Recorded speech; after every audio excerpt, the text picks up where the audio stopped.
Okay.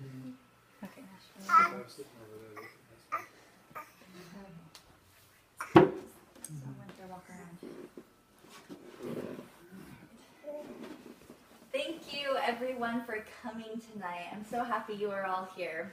So we'll get right into it. First, I want to ask you all a question. Everyone think of something bad that happened to them today or yesterday. It can be anything. It can be bad hair day, food poisoning, whatever you could possibly think of. So just take a few seconds. All right, can you guys name some things for me? Food poisoning. And you really had food poisoning. Starvation. Oh man, what happened to you? Starvation. Starvation, no food. That's Food poisoning is starvation in a way, It's so kinda the I same. had both. Well, my Alright. baby was not eating. Direct hit. Baby's not eating. No, I'm exaggerating. Oh man. Okay, so a lot of bad things. So how many of you thought looked on the bright side? How many of you thought things were going to be better, or did you just dwell on the moment? No. Did you dwell on the moment? Yeah. I was, well, yeah. Yeah. I was not happy. Oh no, it's hard, right? And I think so often that we get in these hard situations and we just dwell on the bad things. I mean, it's easy to dwell on the bad. So maybe we should focus just a little bit more on looking on the bright side. I work at a daycare. This daycare is a wonderful place, and I work with 2-year-olds, and they are, oh, I love them. They are great. The other day, though, I was having a really, really bad day. Just nothing went right, and I was having a pity party. And one of my 2-year-olds came up, and he looked me up and down, and he said, "What's wrong?" And I said, "You know, Miss Melissa's just having a really bad day, that's all." And he looked me up and down again, and he got real close, like this close to my face, and he said, "Don't worry, at least you have long hair." So this was an amazing moment for me. I was so excited because I learned a great principle. I learned the wonderful, true fact that when you look on the bright side, you will be happier. That is great. That is so great. So why? Why is it so important to be happy? I mean, why? Like that's a good question. I mean, we all go through life. Why is it important to be happy? Well, first, we're going to learn about a study that Van Hoven did for the Journal of Happiness. Now, this was an amazing study. This study proved that when you are healthier, or when you are happier, then you are healthier. It'll help you, your heart rate slow down. It'll help you be less stressed. It'll help you be more physical. It'll help you be physical better when you're older, and it'll help you live longer. So who wouldn't want to be happy, right? Happy you means healthier you. So the next one, a little obvious, just a little. I mean, you only live one life, so why not be happy? Why not? Why is different about that? Why not be happy? We are not guaranteed anything. Everything in the past, it's gone. I'm sorry, everyone, it is gone. You're not getting it back. We have no guarantee. You can get hit by a banana truck tomorrow. I mean, that could happen, and you're done. You're not going to make it back. So you have to live in the moment. So why not look back in your life and be happy?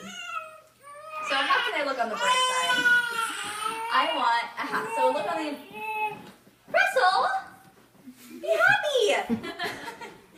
So let's look on the bright side. How? We're going to think of a scenario about a mother who walks into her living room and her 2-year-old spills a cup of grape juice. Okay.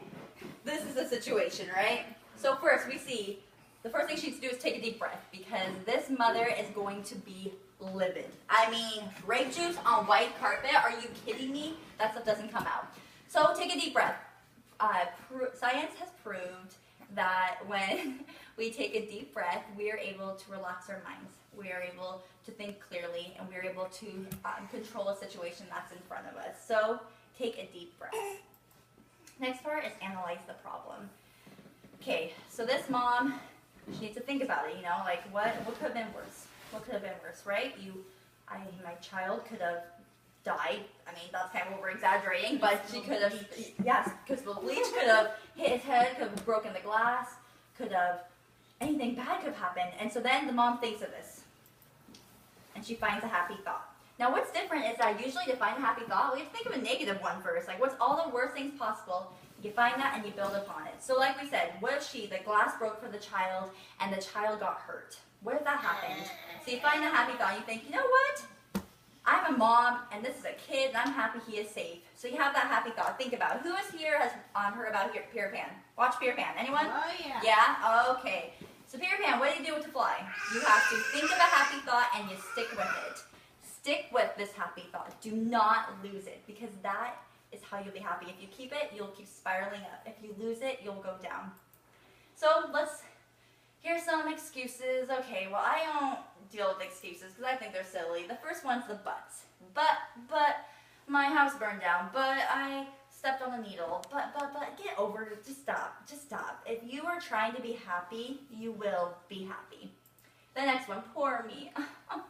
Poor you dyed your hair blue. Poor you fell on the ice. Poor you. Get over yourself. That is the only thing you can do, is to get over yourself.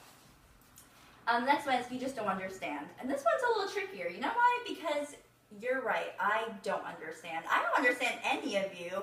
Sometimes I don't understand myself, to be honest. And so how can I relate to you? Well, I know that life is hard.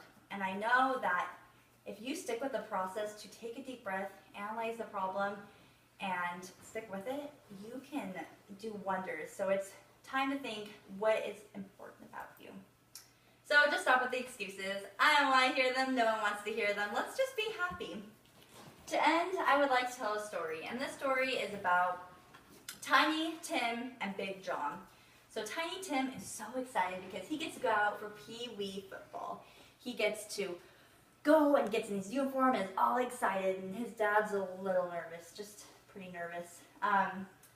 So then Big John is the biggest kindergarten you have ever seen. He looks like he should be in 5th grade. He is huge, just huge guy. And somehow Tiny Tim and Big John get put on the line together. And for those of you who don't know what football is, the line is where two people push against each other when someone says hut. So that's all I need to know. So hut is called, and bam! Tiny Tim lays flat on his ground, and Big John is looking huge. So here's the dad over in the corner, and he's like, oh no, what is gonna happen? What is broken? What's gonna go on? And Tiny Tim jumps right up, and he runs over to his dad, and he says, Dad, did you see how fast I got up? I love this story.